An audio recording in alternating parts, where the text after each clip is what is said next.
भारत के पड़ोसी देश, इस शीर्षक से आपने पिछले वीडियो में पाकिस्तान और अफगानिस्तान के विषय में कुछ जानकारी हासिल किया था और आज आप सभी इसमें नेपाल के विषय में देखेंगे।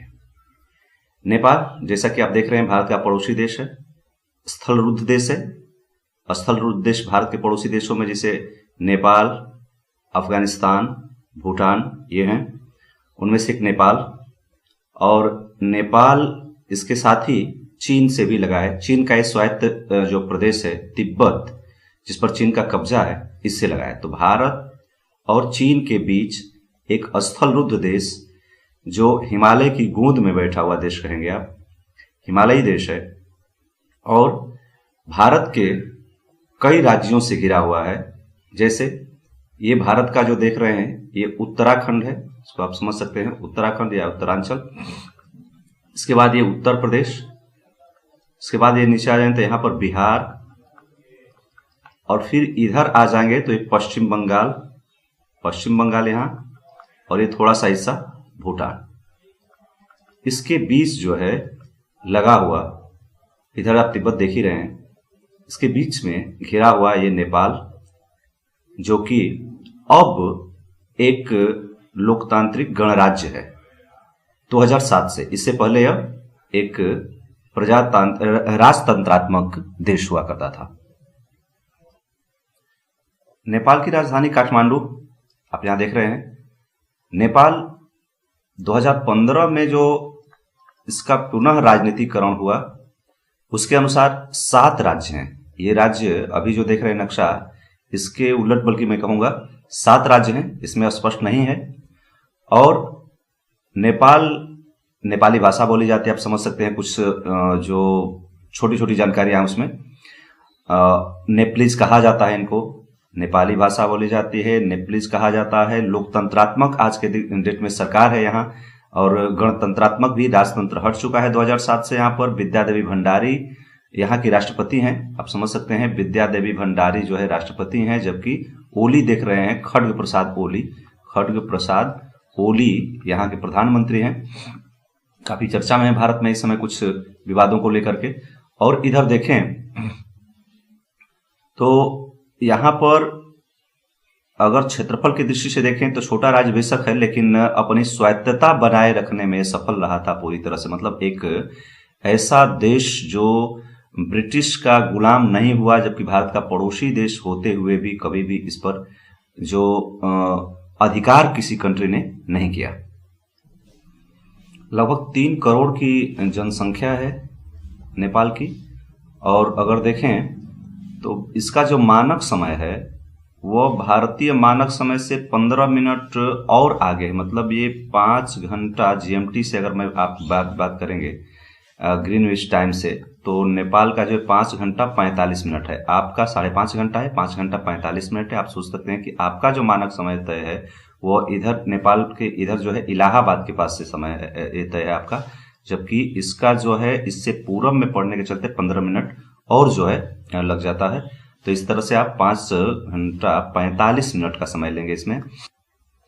ये तो रही कुछ प्रारंभिक जानकारियां नेपाल के विषय में। अब थोड़ी सी बात नेपाल के इतिहास के सब्जेक्ट में करते हैं। नेपाल, जैसे कि आप देख रहे हैं, हिमालय के गोद में है। इसका एक प्राकृतिक नक्शा भी अभी आपके सामने पेश करूंगा। तो ये नेपाल की गोद में एक ऐसा राष्ट्र जो मध्यकाल में या उससे पहले से भी इसका इतिहास रहा है, लेकिन छोटे छोटे भागों में बटा हुआ था। अनेक राजा थे, अनेक प्रांत थे, सब स्वायत्त थे। कहीं कोई मजबूत होता तो कहीं को अपने अधिकार में लेता। इस तरह से जैसे कि दुनिया भर में चल रहा था, नेपाल में भी इसे चल रहा था। लेकिन इसका एकीकरण का श्रेय अगर मैं कहूं तो ये जाता है लगभग 1768 के आसपास इसका एकीकरण किया गया था। कहीं कहीं इसको 1765 भी लिखता है, नारायण विक्रम शाह के द्वारा। इस बात को ध्यान रखेंगे कि इसका एकीकरण प्रारंभ में जो हुआ, कहीं 1765 हो या 1768 हो, नारायण विक्रम शाह के द्वारा किया गया था। और इसके बाद का जो इतिहास रहा है उसमें महत्वपूर्ण आपके लिए हो जाती है सुगौली की संधि। बहुत दिनों तक स्वायत्त ये बना रहा, बल्कि अंत तक आप कहेंगे स्वायत्त बना रहा, लेकिन इसमें ब्रिटिश इंडिया के हाथों जो 1816 के आसपास लड़ाई हुई उसमें हार का सामना करना पड़ा, और उसके एवज में जो संधि हुई उसको आप सुगौली की संधि कहते हैं। ये बहुत ही महत्वपूर्ण है। सुगौली की जो संधि हुई थी ये 1816 में जो ब्रिटिश कंपनी का कर्नल ब्राडशाह और जो नेपाल के थे राजा, उनके तरफ से तो हस्ताक्षर गिरिराज मिश्र ने किया था, लेकिन नेपाल के जो राजा थे वो वीरेंद्र विक्रम शाह थे। ये आप बात समझ सकते हैं 1816 में। लेकिन ये भी पूछता है कि कौन कौन किसके किसके द्वारा हस्ताक्षर हुआ था। तो ये लेफ्टिनेंट कर्नल पेरिस ब्रेडशाह जो है ये कंपनी के तरफ से कहेंगे, जबकि राजा के तरफ से जो उस समय राजशाही थी, तो राजशाही में जो मंत्री थे या कह सकते हैं कि राजगुरु थे जो गजराज मिश्र, ये बहुत जरूरी है, गजराज मिश्र, इन दोनों के बीच इस पर संधि पर हस्ताक्षर हुए थे। लेकिन जो राजा थे इस समय वो राजेंद्र विक्रम शाह थे। तो ये भी पूछता है कभी कभी कि किसके किसके बीच हुआ था। तो राजेंद्र विक्रम शाह और ब्रिटिश इंडिया के बीच हुआ था।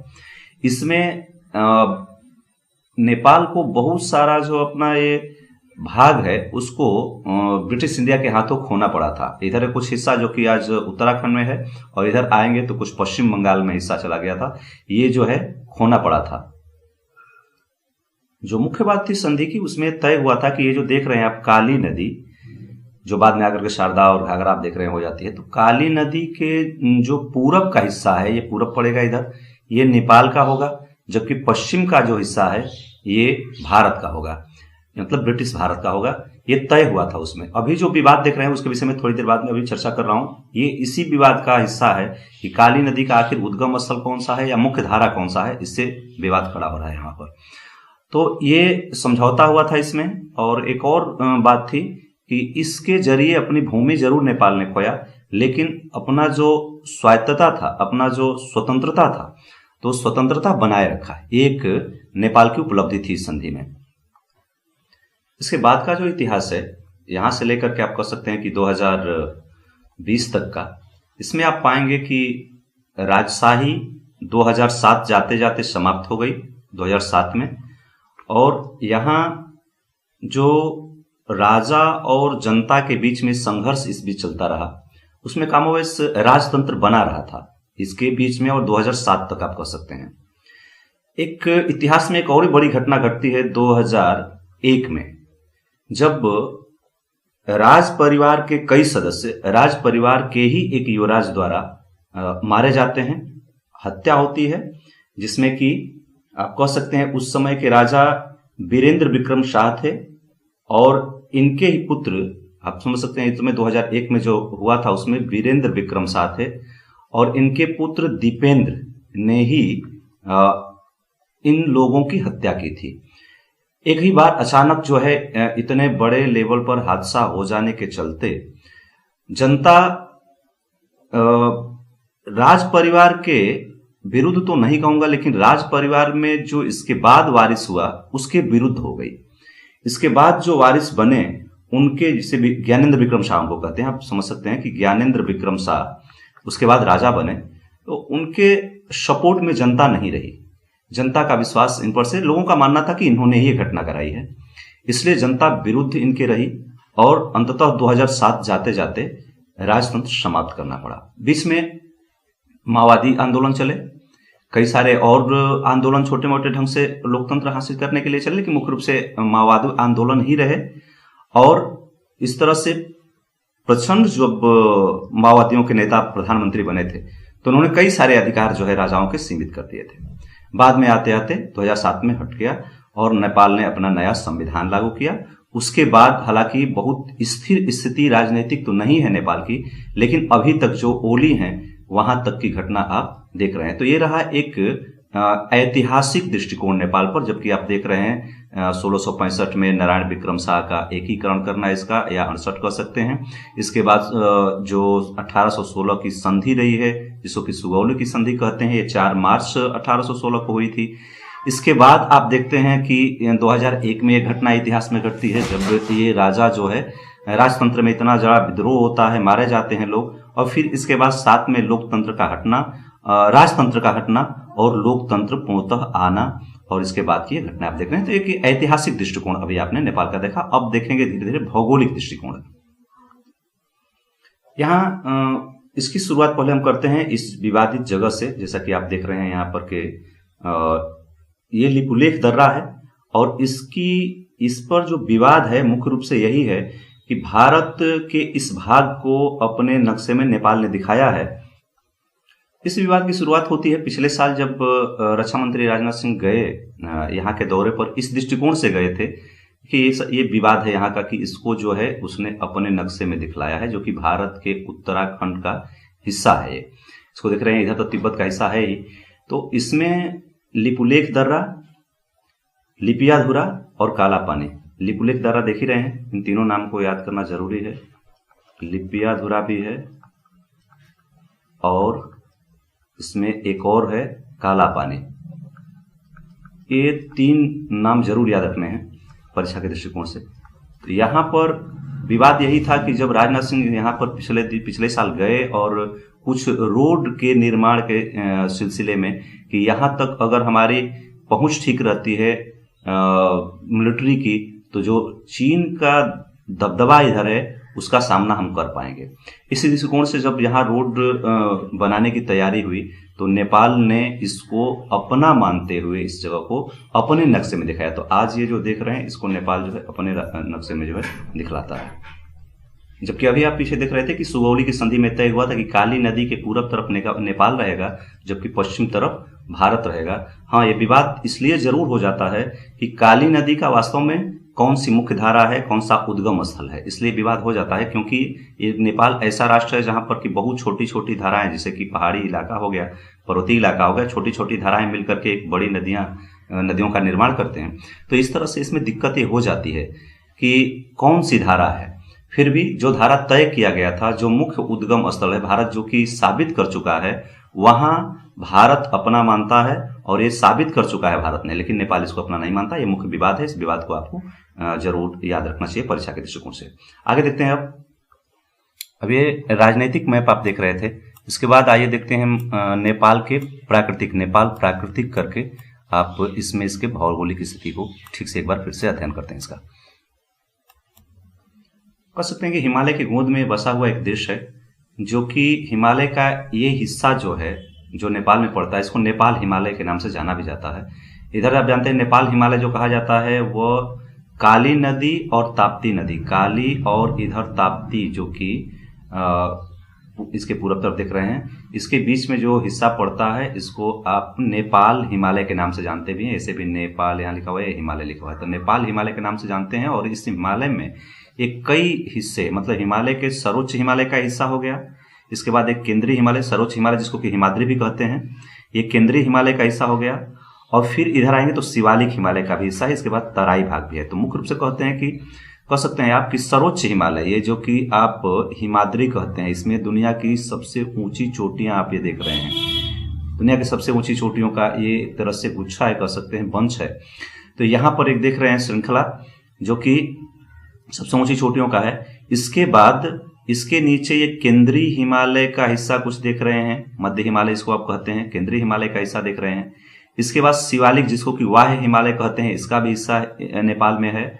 और उसके नीचे आए तो तराई हिस्सा भी कुछ हद तक नेपाल में पड़ता है, जो इधर बिहार से सटा हुआ है, कुछ उत्तर प्रदेश से सटा हुआ है, इधर उत्तराखंड से कुछ सटा हुआ हिस्सा जो है ये तराई भाग है। तो सर्वोच्च हिमालय, मध्य हिमालय, शिवालिक जिसको वाह्य हिमालय कहते हैं, तराई, इन सही भागों में हिमालय का ये बटा हुआ है। एक बार आप पर्वतों के इस रेंज पर निगाह डालिए। नंबर 1 दुनिया की सबसे ऊंची चोटी हो गई, और यहां पर अगर आप निगाह डालें तो दूसरी तीसरी भी बड़ी ऊंची चोटियां इधर नजर आएंगी। लेकिन दूसरे नंबर की सबसे ऊंची चोटी जो दुनिया में है वह आपके जम्मू कश्मीर में जो POK है उसमें है, उसको आप K2 कहते हैं। दूसरे नंबर की इधर कर दे रहा हूं, जम्मू कश्मीर में K2 कहते हैं आप। 8611 है, लेकिन ये 8850 है। 8848 भले लिखा है, 8850 मानते हैं इसको। सागर माथा भी कहते हैं, बर्फ की देवी भी कहते हैं यहाँ पर।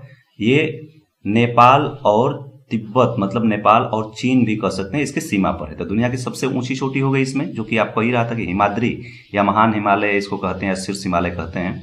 तो उसके रेंज में इसको आप देखें, उसकी जो श्रृंखलाएं हैं उसमें, तो पहले नंबर की सबसे ऊंची, जो दुनिया की सबसे ऊंची चोटियां यहाँ पर, पहले नंबर की सबसे ऊंची चोटी हो ही गई, दूसरे नंबर की सबसे ऊंची चोटी हो गई यहाँ पर, जो कि आपके देश की सबसे ऊंची पूछेगा तो इसी को आप कहेंगे 8611 है। जबकि इसके बाद कंचनजंगा है, आप कंचनजंगा यहाँ पर देख रहे होंगे, ये कंचनजंगा है, ये तीसरे नंबर की दुनिया की सबसे ऊंची चोटी हो गई कंचनजंगा, जो कि 8586 है। और भारत में स्थिति के अनुसार कहेंगे तो कंचनजंगा भारत में सिक्किम में है, सिक्किम तथा नेपाल की सीमा पर कंचनजंगा को कह सकते हैं। अगर भारत की भौगोलिक दृष्टिकोण से भारत की स्थिति के अनुसार देखें आप, एकदम भारत में जो इसको पीओके वाले को छोड़ दें तो कंचनजंगा सर्वोच्च हो जाती है भारत में, जो कि 8586 है, सिक्किम और नेपाल के सीमा पर है। तो कंचनजंगा जो कि तीसरे नंबर की दुनिया की सबसे ऊंची चोटी हो गई। चौथे नंबर में देखें तो लहात्से नाम का पर्वत है, इसी में एक लहात्से, ये देख रहे हैं, दुनिया की चौथी सबसे ऊंची चोटी है, 8516 देख रहे हैं। लहात्से पर्वत जो दुनिया की 4 नंबर की सबसे ऊंची चोटी हो गई। इसके बाद मकालू पर्वत देख रहे हैं, दुनिया की 5वीं सबसे ऊंची चोटी हो गई। तो ये आपने 5 सर्वोच्च चोटियां देखा यहीं पर, ये जो नेपाल का भाग है और सर्वोच्च हिमालय का हिस्सा है। कुछ और इसमें से आप देख लेंगे, लेकिन उसको नंबरिंग न करके ऐसे ही देख लिया जा रहा है। जैसे देख रहे हैं मनसालू है, ये भी 8000 से ऊपर है। अन्नपूर्णा पर्वत है, ये भी है ऊपर है। धौलागिरी है, ये भी 8000 से ऊपर है। तो ये दुनिया की सर्वोच्च चोटियों का एक घर है कह सकते हैं। नदियों की बात करते हैं थोड़ा सा। छोटी छोटी धाराओं से मिलकर के इसमें बड़ी नदियों का निर्माण होता है। जैसा कि आप देख रहे हैं, इधर से अगर कहीं से भी शुरू करें, अगर मैं यहीं से शुरू करें, जबकि आप देख रहे थे काली नदी, तो इसमें काली नदी की कई धाराएं मिलकर के एक नदी का निर्माण करती हैं, जो कि यहाँ काली नदी कहलाती है। इसके बाद इसको हम शारदा नदी कहते हैं और मैदानी भागों में आती है, तो इसमें कुछ और धाराएं नेपाल से आकर के मिलती हैं और यही आगे जाकर के घाघरा बनती है। तो इस बात को पहले ध्यान रखें, काली नदी, फिर ये शारदा हो गई, इधर आकर के ये घाघरा, जो कि उत्तर प्रदेश का हिस्सा है इधर। और इसमें दूसरा ये देखें तो राप्ती नदी, राप्ती जो है ये भी नेपाल से ही आती है। और राप्ती के किनारे, जिसे आप पढ़ते हैं कि गोरखपुर राप्ती नदी के किनारे है, ये भी हिमालयी नदी ही है और नेपाल से ही निकलती है तथा ये गंगा की सहायक नदी है। तीसरे की बात करते हैं गंडक। गंडक जो है इधर नारायणी के नाम से आप देख रहे हैं, कुछ और नदियां मिला करके नारायणी के नाम से आप देखते हैं। इसके बाद आकर के भारत में गंडक कहलाती है। और गंडक नदी जा करके आप समझ सकते हैं उत्तर प्रदेश और बिहार के बीच में यहाँ पर थोड़ा सा सीमा भी बनाती है, और इसके बाद ये पटना के पास जा करके गंगा नदी में मिल जाती है। इधर देख रहे हैं ये सप्तकोसी मतलब कोसी नदी, ये सबसे इस समय चर्चा में भी थी और ऐसे भी बिहार का शोक कहा जाता है इसको, इसलिए कि आप देख रहे हैं ये जिधर से आती है अपने रास्ते बदलने के लिए कुख्यात है। इसमें कई धाराएं हैं, दूध कोसी, सप्तकोसी, ये सारी जो मिल करके, इधर तमरा है, ये सभी मिल करके जो एक धारा का निर्माण करते हैं उसको आप कोसी कहते हैं या सप्तकोसी कहते हैं। बिहार में ये प्रवेश करती है नेपाल से और ये जा करके पटना के उधर जो है गंगा में, पूरब साइड में जाकर गंगा में, गंगा की ही सहायक नदी ये भी है, मिलती है। लेकिन इस बीच काफी जटिल समस्या पैदा करती है इस क्षेत्र के वासियों को, जब ये अपना रास्ता बदलती है। अचानक ज्यादा पानी आना तथा रास्ता बदल देना, ये कारण रहे हैं, जैसे कि अभी पिछले कुछ दिनों में आपने देखा है। इसको हम बिहार का शोक कहते हैं। नेपाल के साथ ही भूटान की भी थोड़ी सी चर्चा कर लेते हैं। जैसा कि अभी आप देख रहे हैं, भूटान भी एक हिमालयी देश है, ये भी हिमालयी गोद में बैठा हुआ देश है। छोटा लेकिन बहुत ही महत्वपूर्ण देश है और ये एक तरफ भारत और दूसरी तरफ तिब्बत यानी कि चाइना से लगा हुआ है। तो भारत और चाइना के बीच घिरा हुआ एक हिमालयी देश, छोटा लेकिन काफी महत्वपूर्ण। तिब्बत इसके ऊपर और भारत इसके और 3 साइड से आप कह सकते हैं। राजधानी थिम्पू आप देख ही रहे हैं। यहां जो सरकार है वर्तमान में वो गणतंत्र पारंपरिक राजतंत्र कह सकते हैं इसको। गणतंत्र पारंपरिक राजतंत्र आप कह सकते हैं। और जो यहाँ के राजा हैं जिग्मे शेखर नामग्याल वांगचुक कह सकते हैं। जिग्मे शेखर नामग्याल वांगचुक यहाँ के राजा हैं। और यहाँ के जो प्रधानमंत्री हैं अभी वह लोते शेरिंग हैं। लोते शेरिंग जो हैं यहाँ के प्रधानमंत्री हैं। तो ये कुछ यहाँ की सरकार के विषय में, भौगोलिक यहाँ का अभी आपने देखा। आगे कुछ देखते हैं। इसको लोग तड़ित झंझावातों का देश भी कहते हैं। तड़ित झंझावातों को देश कहने का अर्थ है कि यहाँ जो आकाशीय बिजली आदि गिरने का घटना जो है वो लगातार होता रहता है, अक्सर होता रहता है। और कुछ चीजें इसमें अगर देखें, सामान्य जो चीजें हैं तो यहाँ की मुद्रा, जैसा कि आप जानते हैं यहाँ की मुद्रा जो है न्यूगल्ट्रम है। न्यूगल्ट्रम यहाँ की मुद्रा है। जबकि यहाँ की संसद को आप सोंगडू कहते हैं या तुंगडुलु कहते हैं। जबकि यहाँ भाषा जोंडखा नाम की भाषा है। सोंगडू हो गया जो कि यहाँ की संसद, और भाषा यहाँ की बात करें तो जोंडखा नाम की भाषा है। तो ये कुछ चीजें भी जरूरी हैं, ये पूछता है परीक्षा के दृष्टिकोण से अगर मैं देखूं तो काफी महत्वपूर्ण है भारत में भी। और जो इसका समय निर्धारित है वो GMT से GMT +6 आवर है। आप 5:30 हो गए। नेपाल को आपने देखा था जो कि 5 घंटा 45 मिनट आगे, और भूटान जो है ये 6 घंटा आगे है। 17वीं सदी के अंत में भूटान ने बौद्ध धर्म स्वीकार कर लिया। एक तरह से राजतंत्र ही देख रहे हैं। तो यहाँ बहुत जनसंख्या अब ज्यादा है। जैसा कि नेपाल में आप देख रहे थे, तो नेपाल में 80% से ऊपर, लगभग 80-85% के बीच में जो हिंदू जनसंख्या है। इसके बाद 7% के आसपास वहां भी बौद्ध हैं, और इसके बाद और धर्मावलंबी वहां पर हैं। यहाँ पर जैसा कह रहा था 17वीं सदी के आसपास जो है, या 17वीं सदी के पूर्वार्ध में कहें तो बौद्ध धर्म स्वीकार कर लिया था भूटान ने, इसलिए बहुत जनसंख्या ज्यादा है। इतिहास की बात करें तो जैसा कि आप देख रहे हैं अभी राजतंत्र जैसे है, तो ब्रिटिश और जो ब्रिटिश इंडिया था उसके और भूटान के बीच में एक संधि हुई थी। सुनलुचू की संधि कहते हैं उसको, आप सुनलुचू की संधि कहते हैं। इसके जरिए मैं 20वीं सदी के पूर्वार्ध की बात करूंगा या शुरुआत की बात करूंगा। 1907 के आसपास आप बात करें तो 1907 में यहाँ पर राजतंत्र की स्थापना ब्रिटिश प्रभाव के तहत किया गया। राजतंत्र है, जैसा आपको बता रहा था कि कैसे संसदीय राजतंत्र है, तो राजतंत्र की स्थापना ब्रिटिश प्रभाव के तहत यहाँ पर किया गया। और विदेश नीति की बात हालांकि थी वही तय करेगा ब्रिटेन ही। अभी आप देखें तो जो दक्षिण एशिया के देश हैं, जैसे भारत हो गया, बांग्लादेश हो गया, पाकिस्तान हो गया, श्रीलंका आदि देशों से इसमें कर प्रवेश कर नहीं लगता था, लेकिन अभी ये भी हाल ही में प्रवेश कर लेना शुरू कर दिया है। यहाँ की सरकार अभी आपने देखा ही किस तरह की है।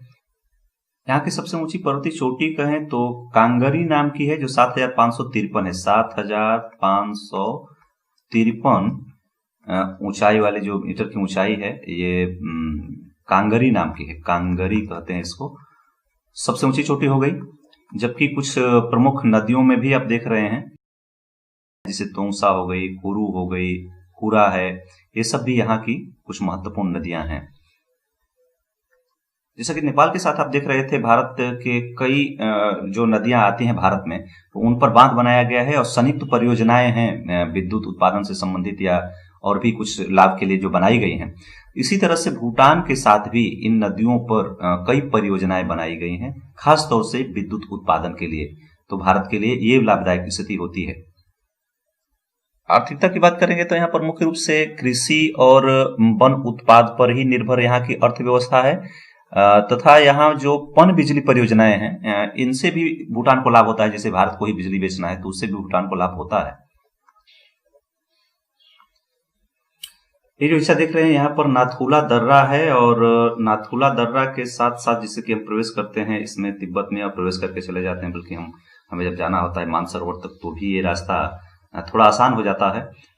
सर्वोच्च हिमालय से जाने की अपेक्षा इधर से जाना थोड़ा सा आसान हो जाता है।